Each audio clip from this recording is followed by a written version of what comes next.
पुण्यामधून बातमी आहे। पुण्याच्या जुन्नरमध्ये नसरापूरच्या घटनेची पुनरावृत्ती झाली आहे। 10 वर्षीय चिमुकलीवर अत्याचार करून हत्या केल्याची धक्कादायक घटना घडली आहे।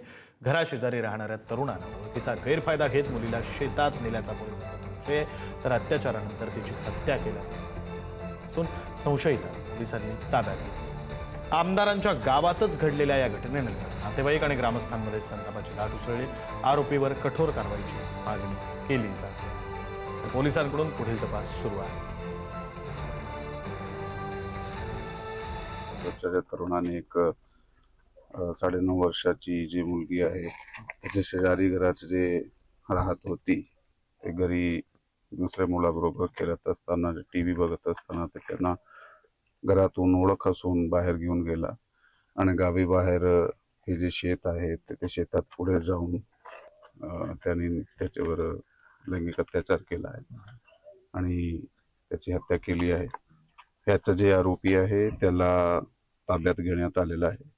अत्याचार करून तिचा खून केल्याचं निष्पन्न झालं आणि त्यांनी ते जागा स्पॉट दाखवला आणि त्याच्यानंतर ते क्लिअर झालं का या व्यक्तीनेच हे सगळं केलेलं आहे। त्याच्यानंतर फॉरेन्सिक लॅबची टीम आल्या, पोलीस डिपार्टमेंट आले, ओतूरचे असतील, आळेपाट्याचे असतील, नारायणगावचे असतील, सर्व आमच्या लेंडे स्थळातल्या सगळ्या युवकांनी आणि ज्येष्ठांनी सगळ्या डिपार्टमेंटला सहकार्य केलं आणि जे कोणी ही घटना केली असेल त्या नराधमाला फाशीची शिक्षा व्हावी ही आमच्या पिंपळवंडीकरांची आवर्जून मागणी आहे। तरी संतापजनक धक्कादायक घटना घडलेली आहे। आमदारांच्या गावामध्ये ही घटना घडलेली आहे। घटना काय आहे तर 9.5-10 वर्षांची चिमुकली, तिच्यावर अत्याचार करून तिचा खून करण्यात आला। खरं तर नसरापूरची घटना आठवावी, नसरापूरच्या घटनेची पुनरावृत्ती म्हणावी अशी ही घटना पुण्यामध्ये घडलेली आहे। पुण्याच्या जुन्नर तालुक्यामध्ये 10 वर्षीय चिमुकलीवर अत्याचार करून तिची हत्या केल्याची धक्कादायक घटना घडली आहे। घराशेजारी राहणाऱ्या तरुणानं ओळखीचा गैरफायदा घेतला, मुलीला शेतात नेल्याचा पोलिसांनी सुद्धा अधिकृत प्रतिक्रिया या अनुषंगाने दिलेली आहे। पोलिसांनी तर ही मुलगी 9.5 वर्षांची होती। अवघ्या 9.5 वर्षांच्या चिमुकलीवर अत्याचार करून तिची हत्या करण्यात, तिला शेतात नेलं, ओळखीचा गैरफायदा घेऊन तिला शेतात नेलं, तिच्यावर अत्याचार केले आणि मग तिची हत्या करण्यात आलेली आहे। अत्याचारानंतर तिची हत्या केल्याचं तपासात समोर आलं असून संशयिताला पोलिसांनी ताब्यात घेतलंय। दरम्यान आमदारांच्या गावात ही घटना घडली आहे, त्यामुळे या घटनेनंतर नातेवाईक आणि ग्रामस्थांमध्ये लाट उसळली। ही घटना संतापजनकच आहे।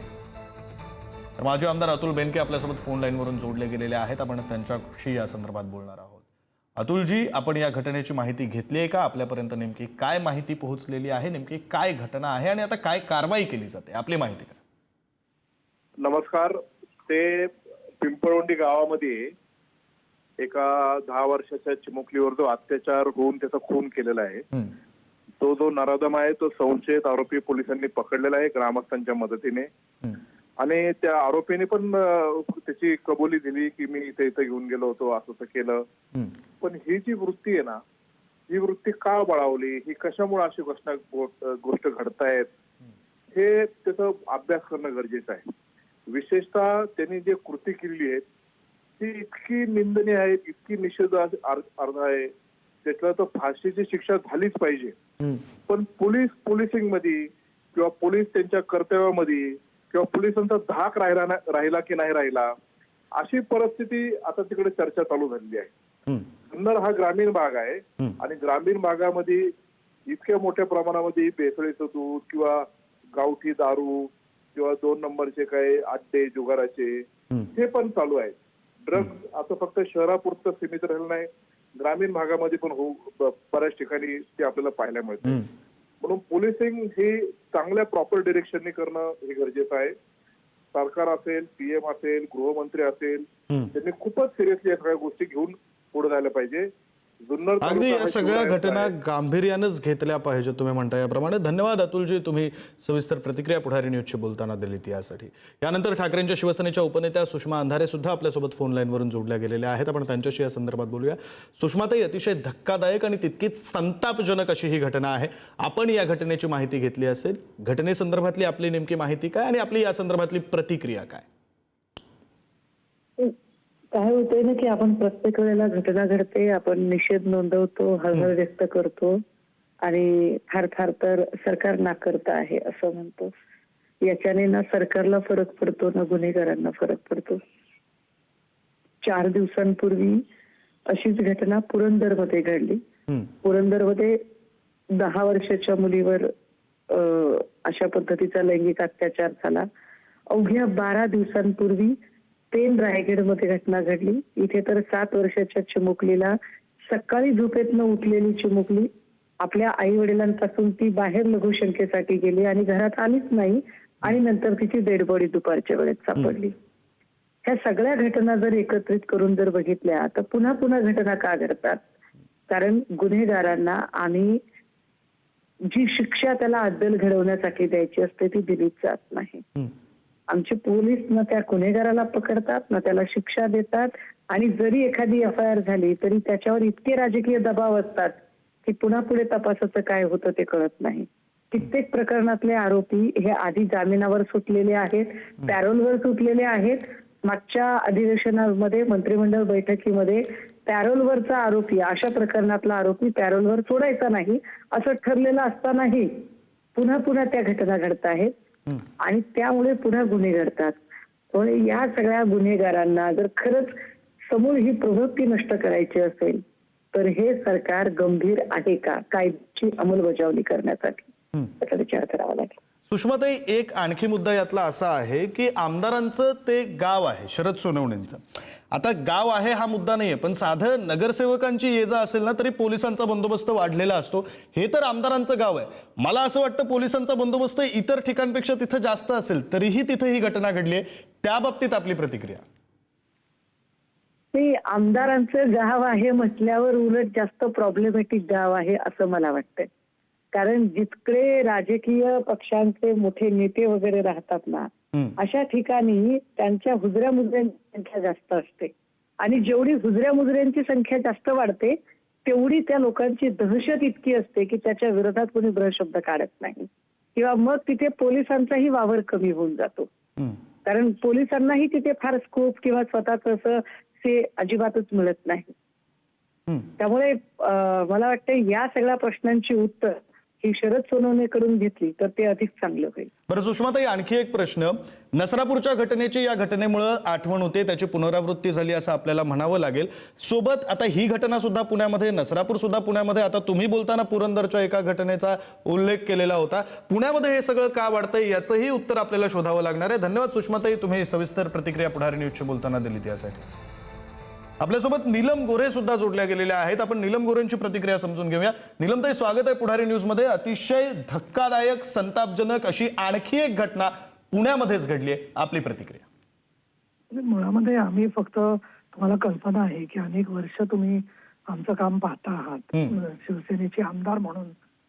जेव्हा घटना घडतात तेवढ्या पुरतं फक्त आम्ही पोहोचत नाही, तर सातत्याने हा पाठपुरावा सर्व महिला लोकप्रतिनिधी, जे कोण पक्षाचे प्रवक्ते आहेत वेगवेगळ्या, त्यांनी केला पाहिजे असं माझं मत आहे. तुम्ही ज्या प्रतिक्रिया विचारता त्या प्रतिक्रिया दिल्या गेल्यानंतर कोण किती निवेदनं देतं किंवा कुटुंबांना भेटतं याचा सुद्धा तुम्ही एकदा सर्च रिपोर्ट काढला तर तुमच्या लक्षात येईल की याचा पाठपुरावा फार नेमकी थोडी मंडळी करतात. आणि मग काय होतंय की लोकांच्या सहभागातून अशा घटना घडू नयेत म्हणून जे स्थानिक पातळीवरती विधायक काम करावं लागतं, त्याच्याऐवजी सगळं कुठेतरी असंतोषाची पोळी राजकारणावर भाजून घेण्याचा प्रयत्न करणारे काही लोक दिसतात. मला असं वाटतं की ही घटना सर्व पक्षांनी एकत्र येऊन या प्रवृत्ती रोखण्यासाठी आवश्यक आहे. पोलीस त्यांचं काम करतायत. संदीप गिल तिथले जे पोलीस अधीक्षक आहेत तेही मला तिथे जाऊन पोहोचलेले आहेत आणि आरोपीचा शोध आपण घेतोय. नसरापूरच्या प्रकरणामध्ये नक्की काय होणार, खरंच फाशीची शिक्षा होईल की नाही याच्याबद्दल सगळ्यांच्या मनामध्ये काळजी होती. परंतु सरकारने जे सातत्याने प्रयत्न केले आणि विशेषतः सरकारी वकील ऍडव्होकेट अजय मिसर यांनी जी भूमिका मांडल्या, पोलिसांनी सगळ्या माहिती करून दिली, तर मी असं म्हणेन की या घटनेमध्ये सुद्धा लवकरात लवकर आरोपी पकडला जाऊन त्याला शिक्षा होणं आणि शिक्षा होण्याबरोबरच अशा घटना घडू नयेत म्हणून लोकांचा सहभाग ठिकठिकाणी पोलिसांनी वाढवणं, त्यांचं सहकार्य घेणं, दक्षता समित्या सक्रिय करणं, याच्यावर मी सभागृहात बोललेली आहे, सदानंदजी दाते यांच्याशी बोललेली आहे. तुमचेही प्रतिनिधी तिथे काम करत असतात. तर मला असं वाटतं की एक मुलगी गेली हे ब्रेकिंग न्यूजच्या खूप पलीकडची अजून मोठी गोष्ट आहे आणि त्या दृष्टीने सातत्याने आम्ही तर हे काम करतोच आहे, पण स्थानिक कार्यकर्त्यांनाही अधिक सहकार्य पोलीस प्रशासनाकडून मिळालं तर हळूहळू अशा घटनांना आपण वचक ठेवू शकू. धन्यवाद नीलमताई, तुम्ही प्रतिक्रिया पुढारी न्यूजची बोलताना दिली त्यासाठी. यानंतर आपल्यासोबत शरद सोनवणे जुन्नरचे आमदार फोन लाईनवरून जोडले गेलेले आहेत. आपण त्यांची प्रतिक्रिया समजून घेऊया. सोनवणेजी, आपण या घटनेसंदर्भातली काय माहिती घेतलेली? आपण स्थानिक लोकप्रतिनिधी आहात, इतर राजकारणी मंडळींपेक्षा अधिक माहिती आपल्याला असणं अपेक्षित आहे. काय कारवाई केली जाते? आपण या अनुषंगाने काय मागणी करताय? ही घटना खरं तर अतिशय दुर्दैवी घटना आहे.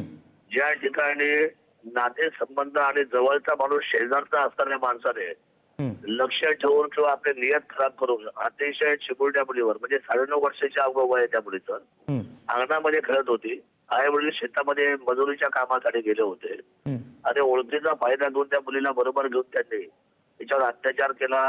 अत्याचार केल्यानंतर तो राहिला नाही, त्याने तिचा खून केला. वास्तविक ही सगळी जी म्हणजे ती भूमिका जी त्या म्हणजे कृत्य करणाऱ्या माणसाची आहे, ती खरी जर आपण जर तपासली तर हे सर्व जे आहे या सर्व प्रवृत्तीला आणि त्याच्या त्या वागण्याला खरं तर एकदम विक्षिप्तपणा आलेला आहे. आणि हा विक्षिप्तपणा समाजामध्ये वाढू नये म्हणून आपण वारंवार सर्वच मंडळी, मीडियापासून आमच्या लोकप्रतिनिधीपासून विधानसभा, लोकसभा, सरकार प्रयत्न करते, पोलीस स्टेशन प्रयत्न करते. परंतु हे दिवसेंदिवस जे वाढणारा प्रकार आहे तो अतिशय खराब आहे. त्याला लगेच 1 तासामध्ये पोलिसांनी येऊन त्याला शोधलं, त्याला तो लपून बसला, त्याला अटक केली.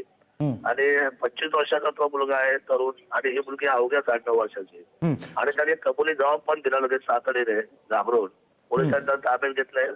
आता मरेपर्यंत फाशी हा झाला भाग मला, पण त्यांची चिमुरडी गेली ती काय पुन्हा परत येणार नाही. बरं सोनवणेजी, आपण म्हणताय ना की या सगळ्या घटना कमी झाल्या पाहिजेत. अर्थात संपूर्ण समाजाची तीच अपेक्षा आहे, मात्र घटना कमी होताना दिसत नाहीयेत, वाढतच आहेत. आता ही घटना जिथे घडली आहे ना, ते तुमचं मूळ गाव आहे, त्याच्यामुळे तुमची त्या गावाप्रती तरी जबाबदारी अधिक असली पाहिजे. तुमचं मूळ गाव आहे म्हटल्यावर पोलिसांचं ये जा अधिक असेल असं आम्हाला वाटतंय. तसं होतं का? आणि तसं असतानाही घटना घडते? नाही, विषय असा आहे, माझ्या गावामध्ये ही घटना घडली, ही वस्तुस्थिती आहे. परंतु ही घटना ज्या पद्धतीने शेजारच्याच माणसाने कुणाच्या मनावर धरत नसताना, शेजारीच लागून आहे घर, शेजारच्याच मुलीला अंगणामध्ये वस्तू घेऊन जाणं, आता ही म्हणजे कुणाच्याही मनामध्ये न येणारी घटना आणि गोष्ट झालेली आहे. त्यामुळे या बाबतीमध्ये आता बारकाईचा विषय केला तर ओळख ही आता सर्वात मोठा त्रास झालेला आहे सध्याच्या कालखंडामध्ये. त्या ओळखीचा फायदा घेऊनच ही गोष्ट घडली. आई वडील म्हणतात की माझ्या मुलीवर लक्ष ठेवा, शेजारच्यांना, आणि शेजारच्या माणसाने मुलगी उठून घेऊन जाणं, म्हणजे याच्यापेक्षा दुर्दैवी काय गोष्ट असू शकते मला सांगा. किती वाईट आहे ही घटना. बरं, धन्यवाद शरद सोनवणेजी, आपण पुढारी न्यूजची बातचीत केली, आपली प्रतिक्रिया दिली त्यासाठी. जुन्नरमध्ये, पुण्याच्या जुन्नर तालुक्यामध्ये ही धक्कादायक घटना घडलेली. अवघ्या 9.5-10 वर्षांच्या चिमुकलीवर शेजारच्या व्यक्तीनं शेतात नेत अत्याचार केला आणि तिची हत्या केलेली आहे.